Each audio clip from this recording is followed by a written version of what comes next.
नमस्कार मेरे प्यारे साथियों, आप सब कैसे हैं? आई होप आप लोग अच्छे होंगे, मस्त होंगे और अपनी पढ़ाई ज़बरदस्त तरीके से कर रहे होंगे। दोस्तों हम लोग देख रहे थे, जीएस संगम बुक देख रहे थे, उसके तहत मैंने हिस्ट्री के आपको तीनों पोर्शन करा दिए हैं। वीडियो पड़ी है प्लेलिस्ट में, जाके देख लीजिए और कल हमारा इंडियन ज्योग्राफी भी कंप्लीट हो चुका है। मैराथन मैंने डाल दी थी, आप लोग ज़रूर से ज़रूर देखिएगा। अब हम आज देखेंगे विश्व का भूगोल हमारा शुरुआत होगा, ठीक? ये भी हम पूरी तरह से कंप्लीट कर लेंगे। देखिए दोस्तों हम शुरुआत करते हैं, पहला लिखा है ब्रह्मांड एवं सौरमंडल, ठीक? आप लोग सहयोग करिएगा थोड़ा बेहतरीन तरीके से मैं अपना पूरा देने का प्रयास करूँगा और जल्दी-जल्दी से हम पूरा ये सब कंप्लीट कर लेंगे। तो शुरुआत करते हैं। देखिए पहला कुछ सामान्य परिचय देख लेते हैं ब्रह्मांड और सौरमंडल के बारे में। चाहता तो ये चीज़ छोड़ देता क्योंकि इतना इम्पोर्टेंट नहीं है लेकिन फिर भी मैं कराए दे रहा हूँ। क्योंकि हमारे महाद्वीप वगैरह बहुत ज़्यादा इम्पोर्टेंट है, ठीक? तो ये चीज़ है लेकिन हम देख लेंगे एक ही मतलब जो है ये सारी चीज़ें कंप्लीट करते हुए चलेंगे। देखिए लिए ज्योग्राफी शब्द गढ़ा गया है तो किसने गढ़ा है? एरिस्टोस्थनीज द्वारा। अगला है भूगोल का जनक माना जाता है तो इरेटोस्थनीज को माना जाता है। अगला है इस ब्रह्मांड में मौजूद प्रत्येक वस्तु जो पदार्थ से निर्मित है उसे वैज्ञानिकों ने नाम दिया है द्रव्य। अगला है आकाशगंगा की निकटतम स्पाइरल गैलेक्सी कौन-सी है? तो एंड्रोमेडा गैलेक्सी है, मोस्ट इम्पोर्टेंट है। अगला क्वेश्चन बिग बैंग का सिद्धांत, ये दोस्तों ज़्यादा इम्पोर्टेंट है, जॉर्ज लेमेंत्रे या लेमेंथियर। अगला हमारा ब्रह्मांड पुराना है तो 13.7 बिलियन वर्ष पुराना है। अगला दिया है जॉर्ज लेमेंथियर शब्द से जुड़ा है तो बिग बैंग महाविस्फोटक सिद्धांत से। आकाशगंगा जो हमारी आकाशगंगा मिल्की वे उसका आकार कैसा है? तो सर्पिलाकार है। कैसा है? सर्पिलाकार। अगला दिया आकाश में एक तारामंडल नहीं है तो लुप्तक नहीं है। अगला है गैस, धूल और अरबों सितारों का एक विशाल संग्रह कहलाता है आकाशगंगा, ठीक? आकाशगंगा क्या है? गैस है, उसमें धूल है और अरबों सितारों का एक विशाल संग्रह है। समझे कि नहीं? अगला क्वेश्चन है ब्रह्मांड का अध्ययन कॉस्मोलॉजी कहलाता है। हमारी आकाशगंगा मिल्की वे से सबसे नजदीक जो है ना वो एंड्रोमेडा आकाशगंगा है। अगला है वह एक्सोप्लैनेट जिसे पृथ्वी का चचेरी बहन माना जाता है उसे इसे पृथ्वी 2.0 के रूप में जाना जाता है। तो कैपलर 454 कैपलर 452 बी। अगला है तारे की स्थिति का पता ओरियन तारामंडल की मदद से लगाया जाता है तो ये सीरियस है। अगला हैवी धूमकेतु अब दिखाई देगा तो 2061 में दिखाई देगा। अगला एक प्रसिद्ध तारामंडल जिसे शाम में देखा जाता है, इस तारामंडल को शिकारी हंटल के नाम से जानते हैं, ओरियन। दोस्तों आप कभी ध्यान न दिए होंगे जब आप लेटते होंगे खुले में आकाश में, वो भी गर्मी में। अब तो ठंडी में तो लेटने जाएँगे नहीं, गर्मी में जब जाएँगे छत पे आप लेटेंगे तो देखिए मैं सप्तऋषि तारा बहुत देखता हूँ जब भी छत पे मतलब जाता हूँ लेटने गर्मी में, सप्तऋषि तारा दिखाई देता है मुझे। उत्तर की ओर अगर देखेंगे उत्तर दिशा की ओर तो आपको नज़र आएगा। और ये तारा भी शिकारी तारा भी नज़र आता है, समझे? सप्तऋषि तारा, सितारी मतलब सॉरी शिकारी ये सब आपको नज़र आएँगे शाम के समय।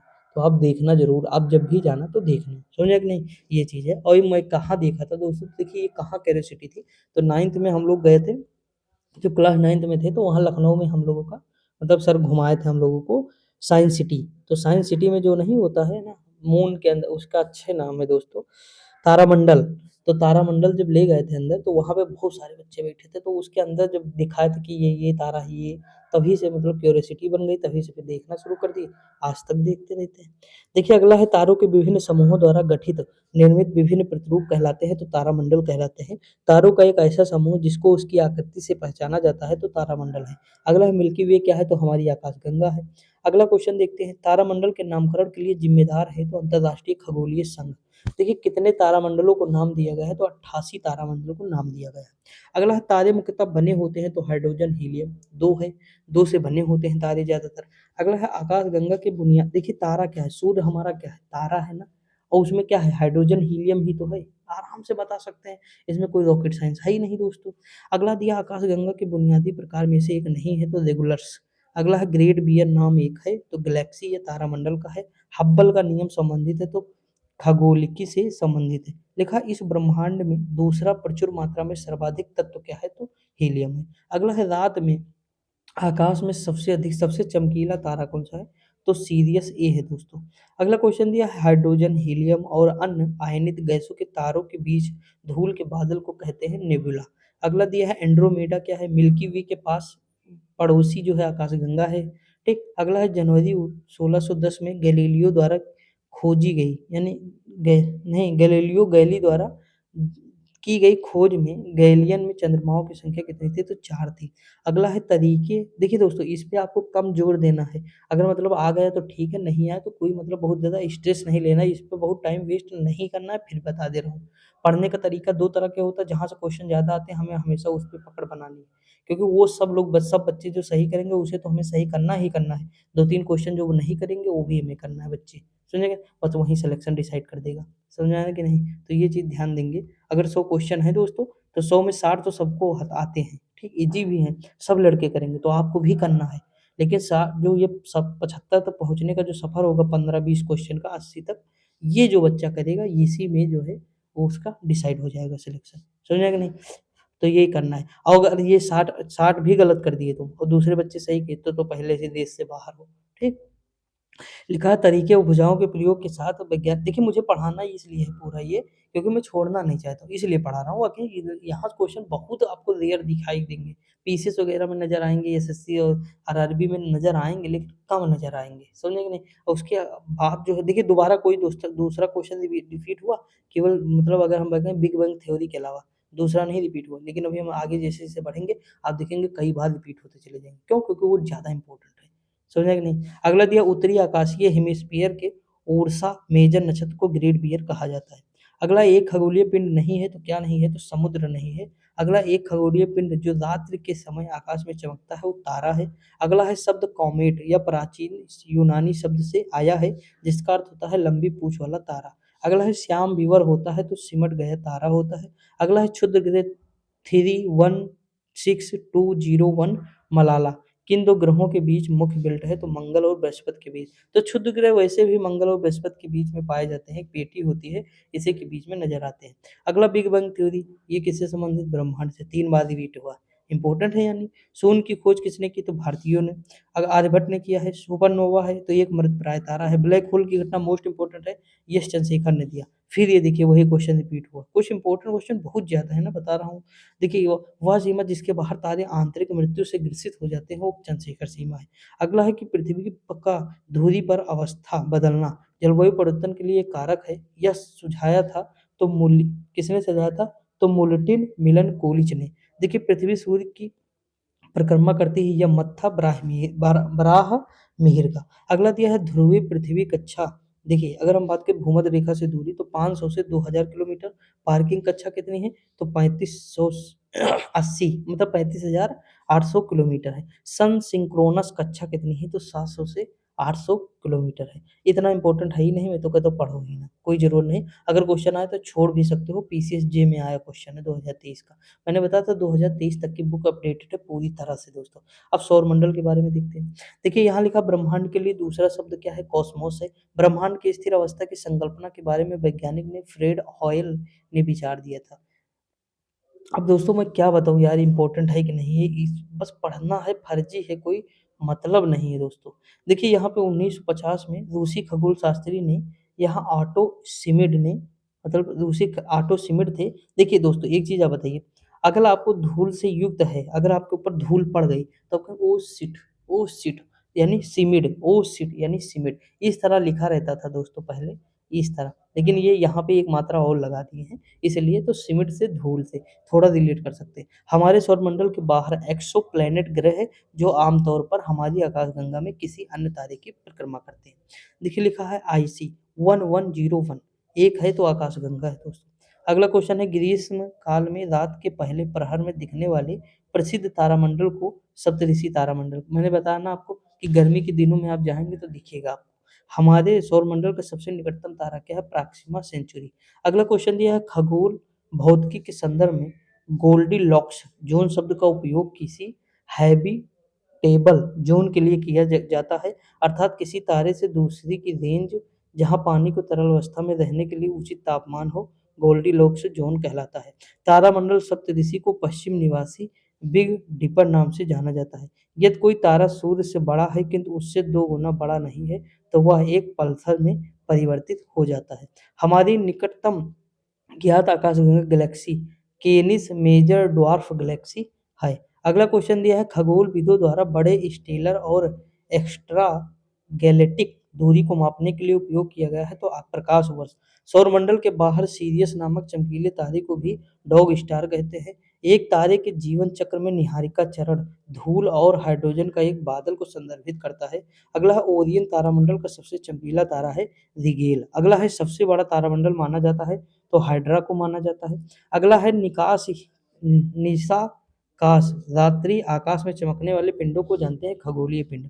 अगला हमारे ब्रह्मांड में सर्वाधिक बहुतायत में पाया जाता है तो हाइड्रोजन। अगला है सौरमंडल में ग्रहों के अनुक्रम में बुध और पृथ्वी के बीच ग्रह है तो शुक्र है। सौरमंडल में ग्रहों के क्रम में मंगल और शनि के बीच बृहस्पति है। अभी देखा मैंने क्रम आपको बताया था। देखिए ये क्रम मोस्ट इंपॉर्टेंट है, यहाँ से क्वेश्चन 100% बनते हैं। यहाँ हमारा सूर्य हो गया, सन, बुध शुक्र पृथ्वी मंगल। उसके बाद क्षुद्र ग्रह की पेटी मिल जाएगी, बुध शुक्र पृथ्वी सॉरी बृहस्पति शनि अरुण वरुण। ठीक, तो ये क्रम हमारा मोस्ट इंपॉर्टेंट है, याद रखिए। ये बढ़ते हुए क्रम के ग्रह हैं और उसके बाद फिर 5 नंबर पे पृथ्वी आ जाएगी। ठीक, अगला क्वेश्चन दिया है सौरमंडल के ग्रहों के क्रम में मंगल और शनि के बीच में कौन सा है? बृहस्पति है। बताने की जरूरत है। वह तारा जो हमारे सौरमंडल के सबसे नजदीक है प्रैक्सिमा सेंचुरी। किसी तारे का रंग जो है उसके ताप पे निर्भर करता है। ठीक, तापमान ज्यादा है तो तारा नीला है, तापमान बहुत ही कम मर गया है, डेड है, तो लाल हो जाएगा। ठीक, जैसे लाल गैस दोस्तों क्या होती है? आँच उसमें कम होता है और जबकि नीली गैस में आँच अधिक होता है, तो उसी पे है मतलब। अगला है वायुमंडल की लंबवत संरचना में सबसे निचली सतह कौन है? ट्रोपोस्फियर। लिखा एक भू स्थिर कृत्रिम उपग्रह का आवर्तकाल कितना है? 24 घंटे। अगला क्वेश्चन वह गैस जो प्राचीन पृथ्वी के वायुमंडल में अनुपस्थित थी? ऑक्सीजन। अगला दिया एक निश्चित आकृति में व्यवस्थित तारों का समूह कहलाता है नक्षत्र। अगला दिया एक भू उपग्रह अपनी कक्षा में निरंतर गति करता है, यह अपकेंद्रीय बल यानी सेंट्रीपिटल फोर्स के प्रभाव से होता है जो प्राप्त होता है पृथ्वी द्वारा उपग्रह पर लगने वाले गुरुत्वाकर्षण से। अगला आकाशगंगा वर्गीकृत की गई है तो सर्पलाकार गैलेक्सी के कारण। ठीक, अगला दिया है इसके मतलब इसके दिन की अवधि और इसके अक्ष का झुकाव सन्निकटतः पृथ्वी के समान है, यह मंगल के बारे में बताता है। अगला है तारे अपनी ऊर्जा प्राप्त करते तो नाभिकीय संलयन और गुरुत्वीय संकुचन से। अंतरिक्ष यात्री को आकाश का रंग कैसा दिखाई देता है? रंग तो काला दिखाई देता है। देखिए ये क्वेश्चन मोस्ट इंपॉर्टेंट है। यहाँ देखिए, यहाँ लिखा है कि चंद्रमा को जितनी सूर्य से रोशनी प्राप्त होती है उसका 7% परावर्तित हो जाते हैं। पृथ्वी द्वारा प्राप्त सूर्य की रोशनी का 35% खगोल भौतिकी वैज्ञानिकों के अनुसार परावर्तित होता है। यानी पृथ्वी पर जो मतलब देखिए, अगर चंद्रमा की रोशनी मतलब चंद्रमा को जितनी सूर्य से रोशनी मिलती है उसका 7% परावर्तित हो जाता है, बाकी किसे मिलता है? चंद्रमा को मिलता है। यानी अगर हम बात करें तो 93% रोशनी किसके पास? चंद्रमा के पास रहती है। लेकिन जब पृथ्वी पर मतलब पृथ्वी पर प्राप्त सूर्य की रोशनी होती है तो 35% दोस्तों परावर्तित हो जाती है। यानी हम पृथ्वी पर कितना मिलता है? तो ये 65% बचा। कितना? 65%। समझ आया कि नहीं? तो ये कहने का मतलब है। अगला है कि हमारे सौरमंडल में सबसे चमकदार ग्रह शुक्र। मोस्ट इंपोर्टेंट, देख लीजिए कितनी बार आया, लाइन लगी पड़ी है, तो यही ग्रह बहुत इंपॉर्टेंट है। समताप मंडल में पराबैंगनी किरणें कार्बन डाइऑक्साइड से क्रिया करके उत्पन्न करती हैं तो ओजोन। अगला दिया है सूर्य। सूर्य के प्रकाश को पृथ्वी तक पहुंचने में समय लगता है तो 8 मिनट 20 सेकंड लगता है। अगला दिया है कि सूर्य का दीप्तमान आमुख जिसे हम देखते हैं कहलाता है प्रकाश मंडल। अगला दिया है पृथ्वी के लिए ऊर्जा का मुख्य स्रोत क्या है? सूर्य है। वह ग्रह जो पृथ्वी के अपेक्षा आकार में छोटा है वह शुक्र है। लिखा है सूर्य या अन्य तारों की ऊर्जा का स्रोत क्या है? नाभिकीय संलयन। अगला दिया सूर्य के ब्राह्यतम क्षेत्र को जाना जाता है तो कोरोना नाम से जाना जाता है। दोस्तों अगर आवाज आ रही है तो उसके लिए क्षमा चाहता हूँ, बगल सुअर रहते हैं हमारे 4-5, बहुत परेशान किए रहते हैं, जब भी वीडियो बनाओ नौटंकी किया। देखिए लिखा है सूर्य के बृहत्तम क्षेत्र को जाना जाता है कोरोना नाम से, लेकिन कुछ कहते नहीं, हम सोचते चलो जब तक चल रहा है चलने दो। देखिए लिखा है कि सूर्य पृथ्वी की सतह के सामने होता है तो मिनट के कोण पर। अगला है कि पृथ्वी द्वारा अवरुद्ध सूर्य की शक्ति है लगभग, तो देखिए 1 पॉइंट मतलब 10 की घात 11 1.8 इंटू 10 की पावर 11 एम डब्ल्यू। ठीक, सूर्य के फोटोस्फीयर, ये क्वेश्चन इंपॉर्टेंट है दोस्तों कि सूर्य के जो फोटोस्फीयर से उत्पन्न ऊर्जा को संक्षिप्त विस्फोटों को कहते हैं सौर प्रज्वाल कहते हैं। लिखा है सूर्य और धरती के बीच अनुमानित दूरी कितनी है दोस्तों? तो 14.96 गुणे 10 की घात 7 किलोमीटर। अमावस्या के अवसर पर जब धरती से देखने पर सूर्य और चांद एक ही संयोजन में दिखे तो इस अवस्था को सूर्य ग्रहण कहते हैं। अगला ग्रह नहीं है तो सूर्य नहीं, सूर्य की ऊर्जा उत्पन्न होती है तो नाभिकीय संलयन द्वारा। अगला दिया सूर्य के क्रोमोस्फीयर में सर्वप्रथम खोजा गया था तो क्या? Helium gas. अगला है सूर्य का अनुमानित व्यास पृथ्वी के व्यास का 109 गुना है। अगला है कि सूर्य ग्रहण होता है जब चंद्रमा और सूर्य पृथ्वी के बीच में होता है। ठीक दोस्तों? अगला है सूर्य का मुख्य घटक क्या है? हाइड्रोजन हो जाएगा। अगला है कि सौर चक्र की औसत अवधि कितनी है? तो 11 वर्ष है। अगला दिया है कि पृथ्वी सूर्य की सबसे बाहरी परत या ऊपरी परत को कहते हैं तो कोरोना। अगला दिया है सूर्य के चमकीले भाग को कहते हैं तो फोटोस्फीयर। अगला क्वेश्चन है कि पृथ्वी जिस समय सूर्य के सबसे अधिक दूरी पर होती है, उस समय उसकी स्थिति होती है तो एफेलियन। क्या होती है? एफेलियन। लिखा है 4 जुलाई को पृथ्वी अपसौर यानी अपलेसियन नामक स्थिति में सूर्य से सर्वाधिक दूरी पर होती है। 4 जुलाई को सबसे दूर पर होती है और 3 जनवरी को सबसे पास होती है। ठीक? अब ग्रह दोस्तों मोस्ट इंपोर्टेंट है। इसे तो किसी भी कीमत पे पी जाना घोर के। ठीक? क्वेश्चन मिलेंगे तो यहाँ से ज़्यादा मिलेंगे। लिखा है कि वह ग्रह जिसका रंग नारंगी है उस पर सफ़ेद धारियाँ हैं तो बृहस्पति हो जाएगा। ग्रहों पर उनके आकार का अनुसार सही अवरोही क्रम यानी बढ़ते हुए क्रम। तो देखिए यहाँ पे यूरेनस है, पृथ्वी है, मंगल है, बुध है। ठीक? अगला दिया है कि एक प्राचीन झील की उपस्थिति के प्रमाण की खोज अगस्त 2015 में शोधकर्ताओं ने की, तो कहाँ? मंगल पर। अगला है वह ग्रह जिसको लाल ग्रह के नाम से जानते हैं मंगल, क्योंकि फेरस ऑक्साइड है यहाँ पे। सौर परिवार का सबसे बड़ा जो है ग्रह कौन-सा है? तो ये बृहस्पति है दोस्तों। अगला है वह ग्रह जिससे जो सबसे लिखा है वह ग्रह जिसके सबसे अधिक प्राकृतिक उपग्रह हैं वो बृहस्पति के हैं दोस्तों। अगला एक टेक्टोनिक। देखिए बृहस्पति और शनि आपस में मतलब चलता रहता है कॉम्पिटिशन। कभी उसके ज़्यादा हो जाएँगे, कभी उसके हो जाएँगे, तो ये थोड़ा मोटा-मोटा मान के चलिएगा कि बृहस्पति के हैं, ठीक। एक टेक्टोनिक प्लेट है जो एशियाई और प्रशांत प्लेट के बीच है, तो फिलीपींस प्लेट है, कौन-सी है? फिलीपींस, ठीक। अगला दिया है कि पृथ्वी पर पृथ्वी पर सर्वाधिक शीत तापमान पूर्वी अंटार्कटिका में रिकॉर्ड हुआ कितना? -93.2 डिग्री। दोस्तों जानते हो? प्लस छोड़ो माइनस में चले गए।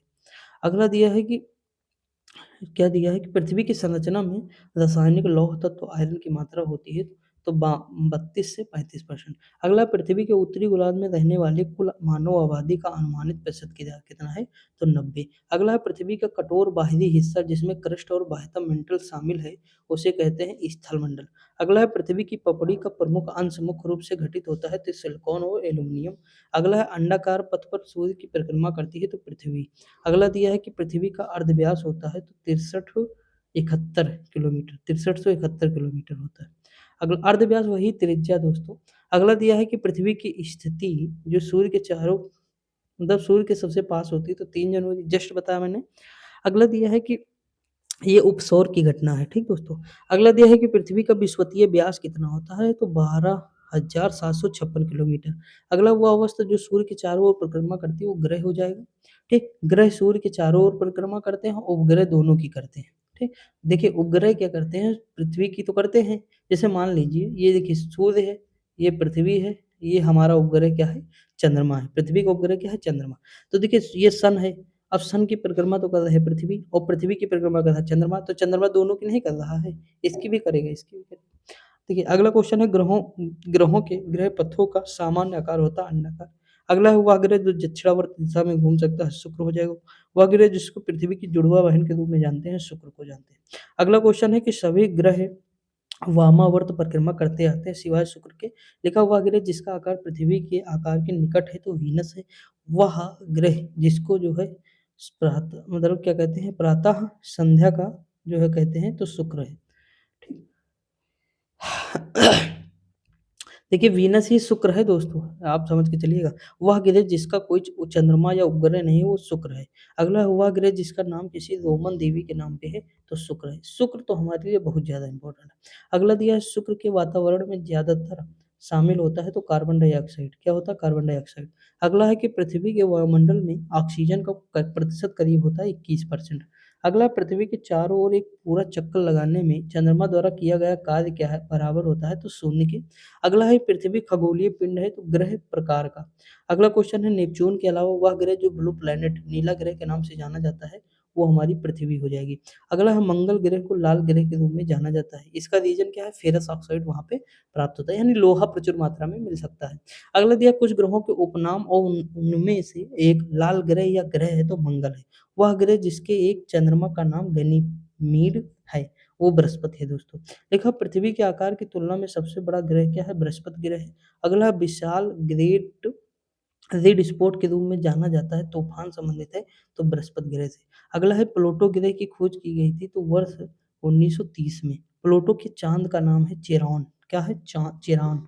अगला दिया है वह खगोलीय पिंड जिसको 2006 में ग्रह माना जाता था, यानी 2006 तक माना जाता था, लेकिन इसे 2006 के बाद हटा दिया गया ग्रहों की श्रेणी से। तो यम या प्लूटो था, पहले 9 थे अब 8 हो गए, ठीक। अगला दिया यूरेनस की खोज किसने की? तो ये दोस्तों की थी सर विलियम हर्शेल ने। अगला दिया मानव द्वारा खोजा गया प्रथम ग्रह यूरेनस हो जाएगा। रात्रि के आकाश में सबसे चमकीली वस्तु है चंद्रमा।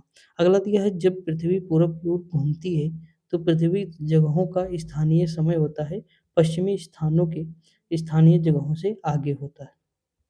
आगे बढ़ते हैं। अगला क्वेश्चन ये, पृथ्वी का अक्ष झुका हुआ नहीं होता तो सूर्य की किरणें केवल लंबवत पड़ती भूमध्य रेखा पर। अगला वह ग्रह जिसका वातावरण सर्पिल कमल के घने सफेद और पीले बादलों से निर्मित है वो क्या है? शुक्र ग्रह है। अगला है सौर परिवार का सबसे छोटा ग्रह कौन सा है? तो बुध है। सबसे निकट भी बुध है दोस्तों। देखिए क्रम मैंने आपको कई बार बताया है, वो इम्पोर्टेंट हो जाता है ना हमारे लिए। लिखा है ग्रहों का सही क्रम जिसमें ग्रहों की परिधियां सूर्य के निकटतम से प्रारंभ होते हुए स्थित। जैसे देखिए, अब देखिए उसमें ऑप्शन के हिसाब से दिया रहा होगा कि बुध है, शुक्र है, बृहस्पति है, शनि है। ऑप्शन के हिसाब से सही है, ठीक। ग्रहों को उनके आकार के आधार पर अवरोही क्रम आकार जैसे देखिए मतलब ऑप्शन के हिसाब से होगा दोस्तों। पृथ्वी के बाद मंगल आएगा और पहला सबसे बड़ा क्या है? बृहस्पति, फिर शनि, फिर अरुण, फिर वरुण, फिर जो है हमारा 5 नंबर पे क्या आ जाएगा? पृथ्वी, 6 नंबर पे मंगल, ठीक, 7 पे शुक्र, फिर बुध लास्ट पे है। अगला पृथ्वी के अलावा अन्य ग्रह का भी जीवन की संभावना है क्योंकि वहाँ का पर्यावरण जीवन के लिए सबसे अनुकूल है, तो मंगल है। अगला है शनि ग्रह के वायुमंडल में जो गैस सबसे अधिक मात्रा में पाई जाती है मीथेन है। अगला है पृथ्वी के तरल कोण से भिन्न चंद्रमा का प्रोड है तो ठोस है। सुबह का तारा और संध्या का तारा यानी सांझ का तारा, भोर का तारा, ये शुक्र को कहते हैं। देखिए यहाँ पे फिर देखिए क्षुद्र ग्रह पूछ लिया है कि किसके बीच में है, तो मंगल बृहस्पति के। अगला है पृथ्वी की परिक्रमण धुरी या ध्रुवीय धुरी सदा झुकी होती है तो दीर्घवृत्तीय धुरी से 23.5 होती है। पृथ्वी की जुड़वा बहन शुक्र को कहते हैं, ठीक। वह ग्रह जो सबसे कम समय में सूर्य का चक्कर लगाता है बुध है क्योंकि बुध सबसे पास है। अगला दिया है कि हमारे सौर मंडल का सबसे छोटा ग्रह कौन-सा है? बुध है। 2 ग्रह जिसके उपग्रह नहीं तो बुध शुक्र के उपग्रह नहीं है दोस्तों, ठीक। जैसे हमारा उपग्रह क्या है? चंद्रमा है, वैसे उसका कोई नहीं है। अगला दिया है कि वह ग्रह जो पृथ्वी के सबसे निकटतम है तो शुक्र सबसे निकट है पृथ्वी के। अगला दिया है कि पृथ्वी के परितः घूमने वाले कृत्रिम उपग्रह के बाहर गिराई गई गेंद पृथ्वी के परितः उपग्रह के समान आवर्तकाल के समय उसी के कक्ष में घूमती रहेगी। अगला दिया ग्रहों के बारे में सत्य है तो ये अप्रकाशमान होते हुए भी चमकते हैं। दीर्घ रेडियो तरंगे पृथ्वी की वह सतह जिससे परावर्तित होती है तो आयन मंडल। आगे बढ़ते हैं। अगला क्वेश्चन है पृथ्वी अपने कक्ष में लगभग 4400 किलोमीटर प्रति घंटे की गति से घूमती है। इस तेज गति को हम अनुभव नहीं कर सकते हैं। पृथ्वी का गुरुत्वाकर्षण निरंतर हमें पृथ्वी के केंद्र की ओर खींचता है। अगला है पृथ्वी की कक्षीय गति जो है इतनी है और अक्षीय इतनी है, हमें जरूरत नहीं याद करने की। अगला क्वेश्चन है कि पृथ्वी के चुंबकीय क्षेत्र का कारण है भूकरोड़ के अंदर चक्रक धाराएं। अगला है नासा के अनुसार मंगल ग्रह पर उपस्थित जीवन के अब तक पाए गए लक्ष्यों में सम्मिलित है तो जल, जिप्सम और मीथेन। अगला है पृथ्वी की तरल अभियंतर से भिन्न चंद्रमा का अभियंतर है तो श्यान द्रव्य है। अगला है कि पृथ्वी अवस्थित है तो शुक्र और मंगल के मध्य। टाइटन सबसे बड़ा चंद्रमा या उपग्रह है तो शनि का है दोस्तों। अगला दिया है कि सूर्य की परिक्रमा में सर्वाधिक समय लेने वाला ग्रह कौन सा? वरुण। वरुण सबसे पीछे है ना दोस्तों लाइन में, तो सबसे पीछे है तो बहुत देर में चलेगा परिक्रमा। अगला है कि पृथ्वी का मतलब बृहस्पति का वलय होता है तो सिलिकेट का बना होता है। अगला क्वेश्चन दिया है मीथेन जिसके वायुमंडल में उपस्थित होता है वह है बृहस्पति। अगला दिया है कि बुध सूर्य से पहला ग्रह है, यानी सूर्य से पहला है, बिल्कुल सही बात। हमारे सौर मंडल में बुध सूर्य के सबसे निकट है, बताने की जरूरत नहीं है। लूसीफर शुक्र ग्रह का एक अन्य नाम है। अगला है शुक्र ग्रह से दूसरा ग्रह है, यानी सूर्य से जो शुक्र ग्रह है दूसरा है। ये सब कॉमन सेंस और बहुत इजी क्वेश्चन है, इसमें टाइम ही नहीं वेस्ट करना चाहिए। जैसे प्राकृतिक जीरो है, चंद्रमा नहीं है तो शुक्र है। आकार में शुक्र का हमारे सौरमंडल में स्थान कौन-सा है तो छठा है, पृथ्वी के बाद क्या बताया? शुक्र। तो इस तरह मतलब दोस्तों हो जाएगा। जैसे अम्ल के कारण शुक्र के वातावरण में घने सफ़ेद पीले बादल होते हैं तो कौन-सा अम्ल है? सल्फ्यूरिक अम्ल है। ये तो मान लो आय बता रहा है पृथ्वी की 4.5 करोड़ वर्ष पूर्व इस तरह। अगला दिया है कि सूर्य के चारों ओर चक्कर लगाने वाले पृथ्वी की कक्षा का आकार कितना है? दीर्घवृत्ताकार है। अगला है पृथ्वी को नीला ग्रह कहते हैं, 2/3 सतह पर पानी से ढके होने के कारण।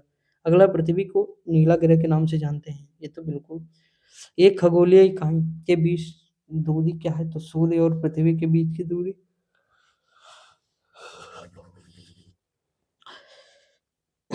सॉरी दोस्तों, देखिए यहाँ पे अगर हम बात करें पृथ्वी का अपने अक्ष पे घूमना घूर्णन कहलाता है।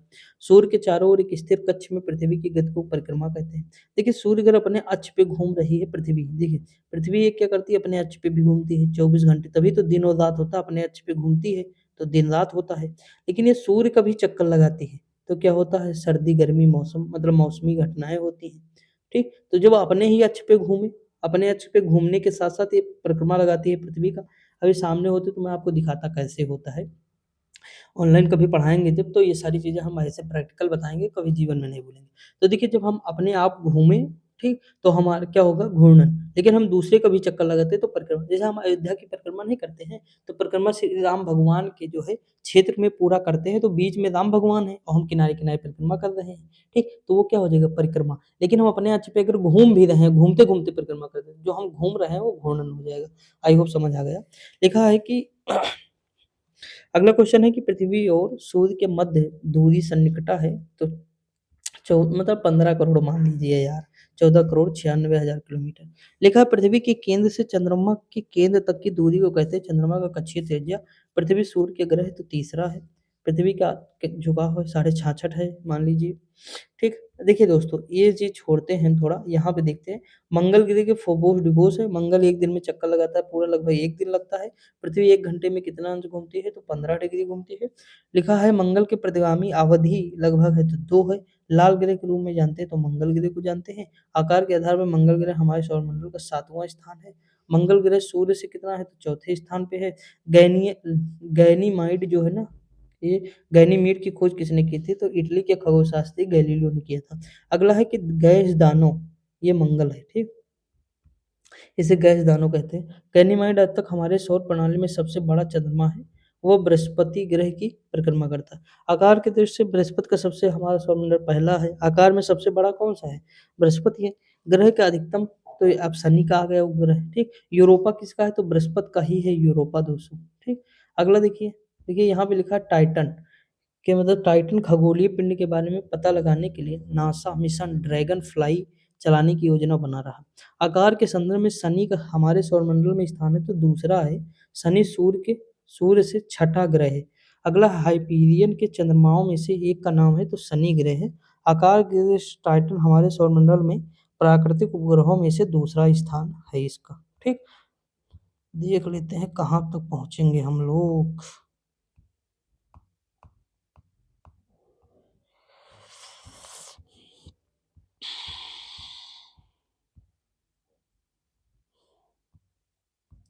देखिए यहाँ पे है सौरमंडल का सबसे वातमय ग्रह कौन सा है? तो वरुण और नेपच्यून है, ठीक? अगला क्वेश्चन दिया है कि आकार के संदर्भ में वरुण, एक सेकंड दोस्तों, सॉरी दोस्तों, देखिए हम आगे देखते हैं, यहाँ हम पूरा ये कंप्लीट करते हैं, ठीक? अच्छे से देखते हैं, थोड़ा ध्यान से आप देखेंगे।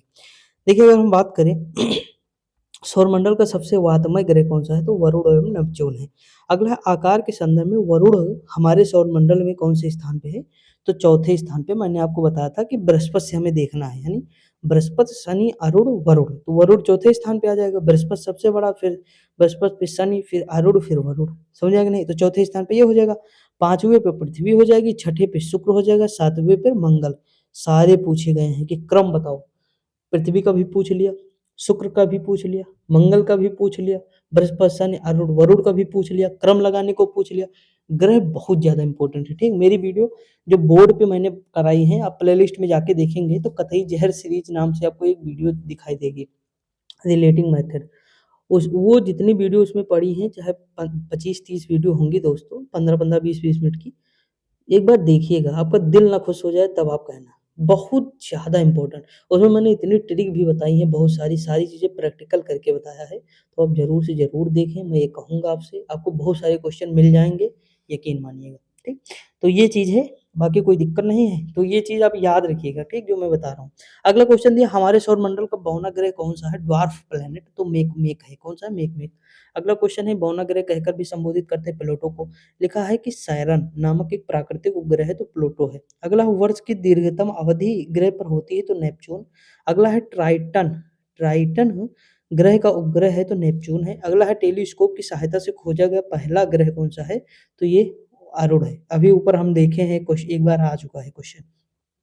यूरेनस सूर्य के ग्रह है, तो 7वां है। देखिए क्रम पूछ लिया। फिर अगला है, आकार के संदर्भ में यूरेनस का हमारे सौरमंडल में स्थान कितना है? तो आकार के हिसाब से पूछ लिया, तो यूरेनस, अब देखिए क्रम के हिसाब से तो बुध, शुक्र, पृथ्वी, मंगल, बृहस्पति, शनि, आरूढ़, ठीक। तो यही जो आरूढ़ है, तो देखिए कितने नंबर पे है यूरेनस, ये होगा 7वें नंबर। पूछ लिया, आकार पूछ लिया, तो हमें देखना है बुध, शुक्र, बृहस्पति, शनि, आरूढ़, तो देखिए फिर तीसरे नंबर पे आ जाएगा आकार के। लिखा है कि पूर्णिमा के बाद हर रात चंद्रमा के चमकीले भाग का आकार घटने लगता है। 15वें दिन जब चंद्रमा पूरी तरह से दिखाई नहीं देता है, तो वह अमावस्या की रात होती है। इसमें चंद्रमा दिखाई नहीं देता है, पूर्णिमा में दिखता है। अगला है, चंद्रमा का एक उपग्रह है की कक्षा में पृथ्वी के निकटतम बिंदु को कहते हैं भू समीपक, यानी पेरिजी कहते हैं। अगला क्वेश्चन है, ग्रहों के वैज्ञानिक चंद्रमा के चारों ओर विद्यमान पतले गैसीय आवरण क्या होते हैं? तो चंद्रमा का बहिर्मंडल कहते हैं। चंद्रमा की त्रिज्या याद करने की जरूरत नहीं है, याद कर लीजिएगा, इंपॉर्टेंट नहीं है। चंद्रमा का अध्ययन इंपॉर्टेंट है, सेलेनोलॉजी। अगला दिया है, ब्लड मून शब्द का प्रयोग करते हैं, तो चंद्र ग्रहण में। अगला क्वेश्चन है कि उपग्रह क्या है?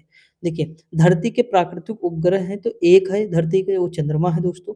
पृथ्वी का प्राकृतिक उपग्रह क्या है? चंद्रमा है। जीपीएस उपग्रह पृथ्वी की परिक्रमा करता है, ये प्रत्येक 12 घंटे में एक बार। अगला दिया है कि मंगल ग्रह में प्राकृतिक उपग्रह कितने हैं? 2 हैं। कृत्रिम भी होते हैं और जो है आर्टिफिशियल भी होते, सॉरी, हाँ, आर्टिफिशियल वही कृत्रिम है दोस्तों, आर्टिफिशियल होते हैं और नेचुरली भी होते हैं। अगला है कि चंद्रमा को अपनी धुरी पर एक चक्कर पूरा करने में लगता है समय, तो 27.3 पृथ्वी दिवस। अगला दिया वह नियम जो पृथ्वी के उपग्रहों से जुड़ा है, तो केपलर का नियम। अगला, चंद्रमा पर वायुमंडल नहीं होने का कारण है, इस पर गैस अणुओं का पलायन वेग उनके वर्ग माध्य मूल वेग से कम होता है। अगला है, पृथ्वी और चंद्रमा के बीच की दूरी जो है कितनी है? तो चंद्रमा से पृथ्वी की दूरी दोस्तों 3,84,400 मीटर है। 400 किलोमीटर है, मीटर नहीं, ठीक। देखिए ये हज़ार में है, दिया है दोस्तों। अगला दिया है कि यदि चंद्रमा की सतह से एक शैल पृथ्वी पर लाया जाता है, तो उसके भार में परिवर्तन होगा, उसके द्रव्यमान में परिवर्तन नहीं होता। द्रव्यमान कभी नहीं बदलता दोस्तों, याद रखेंगे आप, भार बदलता है, ठीक। धूमकेतु एवं क्षुद्र ग्रह, लिखा है टूटकर गिरते हुए पिंडों के सिद्धांत की खोज गैलीलियो ने की थी। हमारे सौर मंडल का जो है हिस्सा नहीं है, तो ध्रुव तारा, ठीक। अगला क्वेश्चन दिया है कि सूर्य का चक्कर लगाने वाले चट्टानों के छोटे-छोटे टुकड़ों को कहा जाता है उल्का पिंड। अगला है, क्षुद्र ग्रह बेल्ट में बौना ग्रह मौजूद है, तो सेरस है। अगला है, प्रत्येक 76 वर्ष में धूमकेतु नजर आता है, तो हाइली। अगला है, अंतरिक्ष में एक वस्तु जिसमें गैस और धूल की पूंछ वाली बर्फीली कोर है, जो लाखों मील तक फैली हुई है, वो धूमकेतु है। आगे बढ़ते हैं। अगला क्वेश्चन है, हैली पुच्छल तारा जो है ये का 76 वर्ष बाद दिखाई देता है। बर्फ और धूल के न्यूक्लियस से बना खगोलीय पिंड है, कोमेट है। अगला दिया है, एक धूमकेतु की पूंछ होती है। देखिए यही कोमेट को ही धूमकेतु कहते हैं। सूर्य से दूर, मतलब सूर्य से दूर की दिशा में होती है। देखिए बर्फ और धूल से बना है, तो सूर्य की जब इस पे सूर्य की रोशनी पड़ेगी तो फैलेगा नहीं, तो दूर नहीं होगा। अगला, हैली की धूमकेतु की कक्षा की अवधि है, तो 75 वर्ष। अगला, हैली धूमकेतु की पृथ्वी के आसपास के क्षेत्र में लौटने की उम्मीद 2061 में 61-62 में है। हमारे उपग्रह में मृदुजल की सर्वाधिक मात्रा है, महाद्वीपीय एवं पर्वतीय हिम नदियों, स्थायी हिम में। अगला है, मंगल और बृहस्पति की कक्षाओं के मध्य सूर्य के चतुर्दिक चक्कर लगाने वाले चट्टानों के छोटे टुकड़ों के समूह को कहते हैं, क्षुद्र ग्रह कहते हैं। 2019 में अंतरराष्ट्रीय खगोल संघ द्वारा भारतीय संगीतकारों में से के नाम से मंगल और बृहस्पति के बीच एक छोटे से क्षुद्र का नाम रखा गया, पंडित जसराज। अगला है, गैस, चट्टान और धूल से जमा हुआ ऐसा पिंड जो सूर्य के चारों ओर लंबी कक्षा में चक्कर लगाता है, उसे कहते हैं धूमकेतु। अगला, हैली धूमकेतु वही 75-76 वर्ष बाद दिखाई देता है। अगला है, चंद्र ग्रहण और सूर्य ग्रहण। देखिए पूर्ण सूर्य ग्रहण तब होता है जब सूर्य, चंद्रमा और पृथ्वी एक सीधी रेखा में होते हैं। चंद्र ग्रहण होता है पूर्णिमा के दिन। अभी देखिए अमावस्या में क्या होता है? सूर्य ग्रहण होता है, जब 3/4 चांद दिखाई देता है, ठीक। और उसे कहते हैं अन्नोदर चंद्र। अगला है, पूर्णिमा तिथि को पहला दिन मानते हुए चंद्रमा अदृश्य हो जाता है, तो 15वें दिन हो जाता है। अगला क्वेश्चन दिया है कि चंद्रमा की वह अवस्था जिसमें चंद्रमा अदृश्य होता है तो अमावस्या। अगला 1 महीने में आधा चाँद दिखाई देता है तो 2 बार। अगला है कि चंद्रमा पर मौजूद वह प्रकाश जिसकी वजह से यह हमें पृथ्वी से दिखाई देता है, तो सूर्य का प्रकाश चाँद पर पड़ता है और चाँद का प्रकाशित हिस्सा हमें दिखाई देता है। अगला है कि चंद्रमा खगोलीय पिंड के चारों ओर घूमता है तो पृथ्वी हो जाएगा। ब्लू मून है तो एक कैलेंडर महीने में आने वाला दूसरा पूरा चाँद पूर्णिमा। अगला दिया है कि सूर्य ग्रहण कब होता है तो प्रतिपदा यानी न्यू मून डे अमावस्या तब होती है जब चंद्रमा पृथ्वी और सूर्य के बीच होता है। अगला है एक ऊंची ज्वारीय तरंग जो नदी के मुहाने से धारा प्रतिकूल चले तो कहते हैं टाइडल बोर। अगला है समय और तिथि। एक पूर्णिमा से दूसरी पूर्णिमा के बीच समयावधि होती है तो 29 दिन से थोड़ी अधिक होती है। लिखा 21 जून से दोपहर को सूर्य की स्थिति एकदम सिर से ऊपर होती है तो कब होती है 23:30 उत्तर में होती है यानी कर्क रेखा में बात कर रहा है, कर्क रेखा पर होती है जब। अगला है कि किसी वर्ष की उन तिथियों कहते हैं, मतलब किसी वर्ष की उन तिथियों कहते हैं जिनमें रात दिन बराबर होते हैं तो उनको संक्रांत कहते हैं दोस्तों। अगला है दक्षिणी गोलार्ध में सबसे छोटा दिन 21 जून होता है। लीप वर्ष वो अधिवर्ष 2000, ठीक, लीप वर्ष तो 2000 है दोस्तों, दो 4 से डिवाइड हो जाए।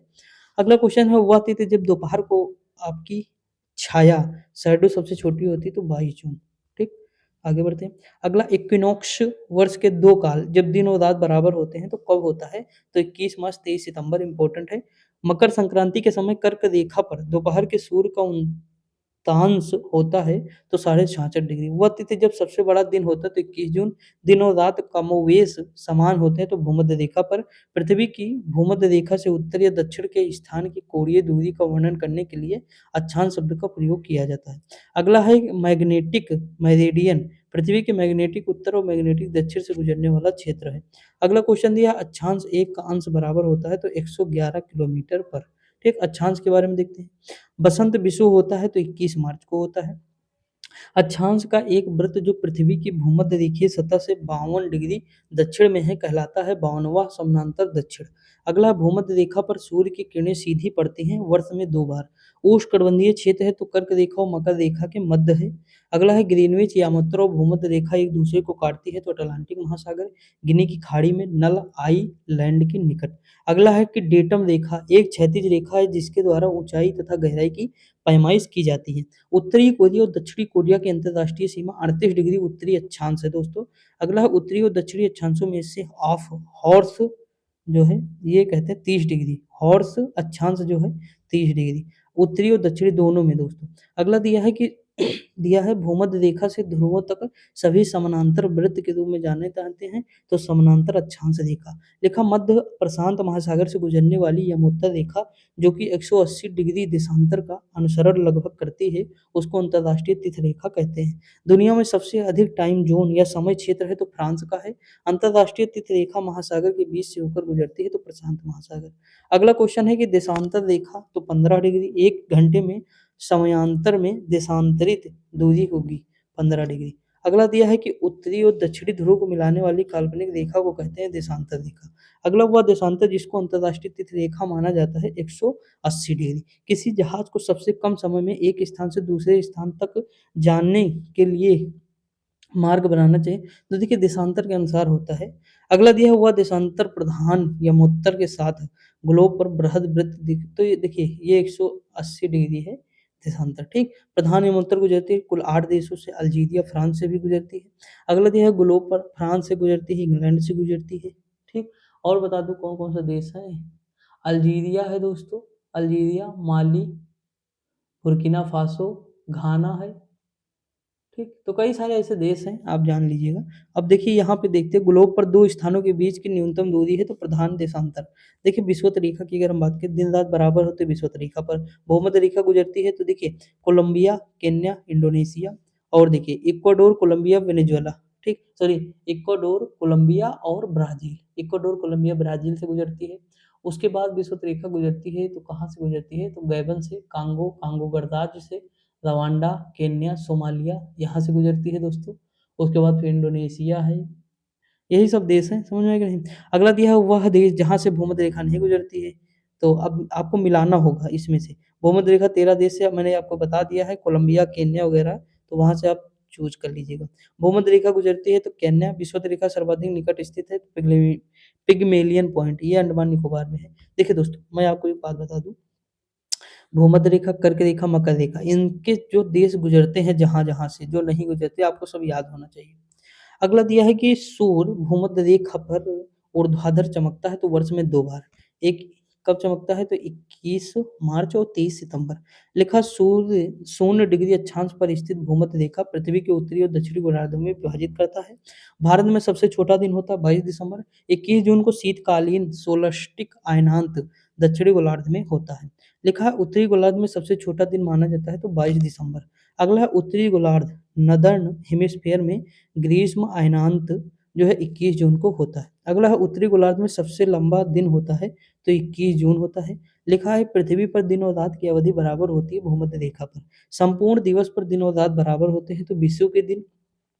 गोलों पर अक्षांश की सबसे लंबी रेखा भूमध्य रेखा। वह नदी जो विषुवत रेखा को 2 बार पार करती है वो जाहिर नदी है दोस्तों, विषुवत रेखा को 2 बार पार करके। लिखा है कर्क रेखा। कर्क रेखा जो है 23.5 डिग्री उत्तरी अक्षांश है। उत्तरी गोलार्ध में कर्क संक्रांति के समय 12 घंटे का दिन होगा विषुवत रेखा पर। अक्षांश रेखा मकर रेखा को दर्शाती है 23.5 डिग्री दक्षिणी गोलार्ध में। ऐसा महाद्वीप जिससे होकर कर्क, भूमध्य और मकर रेखा गुजरती है वो अफ्रीका है। मानक समय की अगर हम बात करें दोस्तों, लिखा है कि विश्व को प्रमुख काल क्षेत्रों टाइम जोन में विभाजित किया गया है तो 24। जीएमटी का पूर्ण रूप क्या है? Greenwich mean time. अगला है दिया भारतीय मानक समय ग्रीनविच माध्य 5.5 घंटे आगे है। अगला है भारत में किस वर्ष का सबसे छोटा दिन माना जाता है? 22 दिसंबर को। अगला क्वेश्चन दिया, एक से अधिक मानक यमोत्तर रेखाएं हैं यूएस से। अगला दिया, अंतरराष्ट्रीय तीर्थ रेखा से होकर गुजरती है तो 180 डिग्री ग्रीनविच। अगला हुआ मेरिडियन जिस पर भारतीय मानक समय आधारित है 82.5 डिग्री पूर्वी देशांतर। लिखा, दक्षिणी गोलार्ध में हवा का बाईं ओर विक्षेपित होने का कारण क्या है? कोरियोलिस बल है। देखिए वही दोस्तों क्वेश्चन, देखिए ये सब हमें निकालना पड़ेगा, ठीक? तो इसके चक्कर में आप अभी न पड़िए क्योंकि वनडे में इतना इंपॉर्टेंट नहीं है। यहाँ देखिए प्रधान यमोत्तर की बात करें 0 डिग्री है। स्पेन का समय भिन्न है जीएमटी से। अन्य तथ्य देख लेते हैं। वह शहर जो भूमध्य रेखा की लाइन पर पड़ता है उसे कहते हैं पोंटियानक। क्या कहते हैं? पोंटियानक। अगला है 21 मार्च और 23 सितंबर को सूर्य की किरणें सीधे भूमध्य रेखा पर पड़ती है जिसके कारण पृथ्वी पर दिन और रात बराबर होते हैं, उसे कहते हैं विषुव कहते हैं। क्या कहते हैं? विषुव।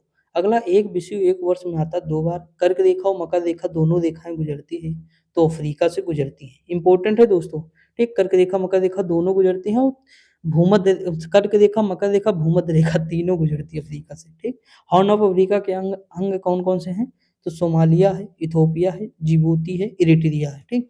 अगला क्वेश्चन दिया है दोस्तों, पता है जिदू जो ये जिबूती है ना, इसके डी से स्पेलिंग चलती है जिबूती, इस तरह रहती है। अगला दिया है वह देश जो आर्कटिक वृत्त के दक्षिण में पाया जाता आइसलैंड है। आर्कटिक वृत्त पर कुल 8 देश अवस्थित हैं। आइसोगोनिक रेखाएं हैं, एक देखिए समान चुंबकीय झुकाव वाली रेखाएं। अगला क्वेश्चन है, ग्लोब पर उच्च वायुदाब की मेखलाएं पाई जाती हैं तो 4 हैं। रेखाच्छादन या हेसुअर्स अर्थात नक्शे पर खींची गई कृत्रिम रेखाएं ढलान के बीच अंतरों के बारे में अनुमान लगाने में सहायता करती हैं।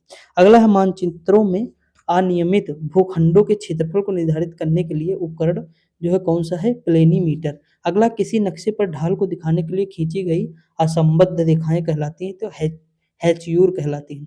लिखा, फोटोग्राफी के संदर्भ में समोच्च रेखाएं कंटूर्स वे काल्पनिक रेखाएं होती हैं जो समान औसत समुद्र तल से ऊपर की ऊंचाई वाले स्थानों को जोड़ती हैं। अगला है, नक्शों के एक बंधे हुए संग्रह को एटलस कहते हैं। क्या कहते हैं? एटलस।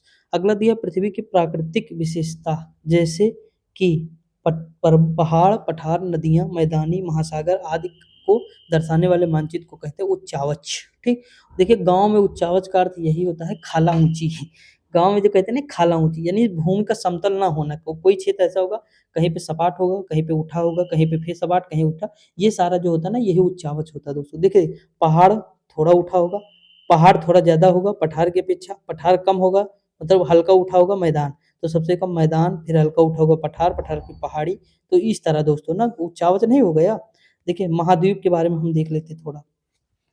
लिखा प्राचीन विशाल एकीकृत महाद्वीप सुपर कॉन्टिनेंट पैंजिया का दक्षिणी भाग है जिसके उत्तरी भाग में अंगारा भूमि अवस्थित है। तो दक्षिणी में मतलब उत्तरी भाग में अंडारा है तो नीचे गोंडवाना हो जाएगा। इसीलिए आप देखते होंगे कि हमारा जो नीचे वाला पोर्शन है इंडिया का गोंडवाना लैंड का हिस्सा है। समझे कि नहीं? क्योंकि अफ्रीका किस में था? गोंडवाना में था, वहीं से टूट के आया है। अगला दिया विश्व का चौथा सबसे बड़ा महाद्वीप है तो दक्षिणी अमेरिका हो जाएगा। देखिए आज दोस्तों एक चीज मैं आपको बताऊं, अगर कहीं पे यूएसए लिखा है, ठीक, यूएसए का मतलब है कि जो अमेरिका है ना उसकी जितनी भी टेरिटरी है सारी, चाहे वो अलास्का हो या अगल-बगल जितने भी हैं, हवाई द्वीप वगैरह मिला के यूएसए बना है। लेकिन अगर अमेरिका की बात करेंगे तो केवल अमेरिका, यानी जो कनाडा और मेक्सिको के बीच में है ना वही अमेरिका केवल होगा। अमेरिका छोटा-सा है, ठीक? लेकिन यूएसए थोड़ा बड़ा है। समझ में आ गया? जैसा इंग्लैंड और ग्रेट ब्रिटेन ये वाला कॉन्सेप्ट ना थोड़ा-सा लगता है। अगला है महाद्वीप जिसे the land of gold fleece के नाम से जाना जाता है, ऑस्ट्रेलिया। यूरोप में देश है तो 44 देश है। वह भूमि जो किसी देश के स्वामित्व में नहीं है तो अंटार्कटिका नहीं है स्वामित्व में, ठीक। अगला है कि क्वेश्चन है वह विशाल एकल भूखंड जिसके विभाजन से विश्व के वर्तमान महाद्वीपों का निर्माण हुआ है तो पैंजिया हो जाएगा। अगला क्वेश्चन है सर्वाधिक जनसंख्या वाले देश मतलब कहाँ है तो एशिया महाद्वीप में। सबसे छोटा महाद्वीप ऑस्ट्रेलिया है। अगला क्वेश्चन मृत सागर एक अत्यधिक खारा जल निकाय स्थित है एशिया महाद्वीप में। मृत सागर कहाँ है? डेड सी। आप बता सकते हैं? डेड सी जॉर्डन और इजराइल की सीमा में है ना, डेड सी, मृत सागर, जानते कि नहीं? अगला है कि बोथनिया की खाड़ी दो देशों के बीच स्थित है, उनमें से एक फिनलैंड है दूसरा स्वीडन है। मोस्ट इंपोर्टेंट है। अगला क्वेश्चन ऑस्ट्रेलिया महाद्वीप की खोज की गई, सबसे ज्यादा क्वेश्चन यहीं से आपको नजर आएंगे दोस्तों। कैप्टन कुक्स ने की थी, मतलब जेम्स कुक द्वारा, इसीलिए कुक जल संधि आप देखे होंगे। अगला दिया है वह महाद्वीप जिसमें कोई ठंडा मौसम नहीं तो अफ्रीका, क्योंकि कर्क रेखा मकर रेखा और भूमध्य रेखा सारी तो जाती वहां से, तो ठंडा कहाँ होगा। अगला वह महाद्वीप जिसके मूल निवासियों को माओरी कहते हैं तो ऑस्ट्रेलिया को कहते हैं माओरी। अगला है पेंगुइन पक्षी जो है अंटार्कटिका में पाई जाती है, वह महाद्वीप है जिसमें देशों की संख्या अधिकतम है तो 54 देश अफ्रीका में है। अगला वह महाद्वीप जिसमें उसके संपूर्ण क्षेत्रफल में मैदानी भाग का प्रतिशत सर्वाधिक है तो यूरोप है दोस्तों। अगला है महाद्वीपीय ढाल की औसत गहराई कितनी है तो 200 से 300 मीटर के बीच है। मीटर पूछा है। कॉन्टिनेंटल स्लोप, भारत चीन और जापान विश्व के एशिया महाद्वीप के अंतर्गत आते हैं। लिखा महाद्वीपीय सन्निहित में परपट्टी की मोटाई किलोमीटर है तो 35। अगला विश्व का सबसे बड़ा महाद्वीप है एशिया है। भारत और श्रीलंका के बीच द्वीप जो है कच्चा तीवु द्वीप है, इंपॉर्टेंट है। दुनिया का सबसे बड़ा द्वीप इंडियन ज्योग्राफी मैंने पढ़ा है, माजुली अरब सागर में स्थित है तो लक्षद्वीप हो जाएगा। देखिए क्षेत्रफल पूछ लिया है तो वैसे तो देखिए इसे हमें याद करने की जरूरत नहीं दोस्तों, हम कैसे लगाते हैं इसे आंसर पता है? हम देखते हैं एशिया सबसे बड़ा है तो जो संख्या सबसे बड़ी होती तो इसमें देखो 44 सबसे बड़ा है कि नहीं, इसमें देखिए 44 तो एक हो जाता। अफ्रीका दूसरे पे है तो जिसमें देखिए तो ये बड़ा है, फिर उत्तरी अमेरिका फिर दक्षिणी अमेरिका, तो इस तरह हम लगा लेते हैं आराम से, याद करने की जरूरत ही नहीं। देश दोस्तों देखिए अब यहाँ से हम कल करते हैं, कोई दिक्कत? ठीक, हम वहाँ से कल कर लेते हैं क्योंकि टाइम हो गया है मतलब भर का, तो कल हम यहाँ से शुरू करेंगे तो हम जल्दी कंप्लीट कर देंगे इसे, टेंशन ना लीजिएगा।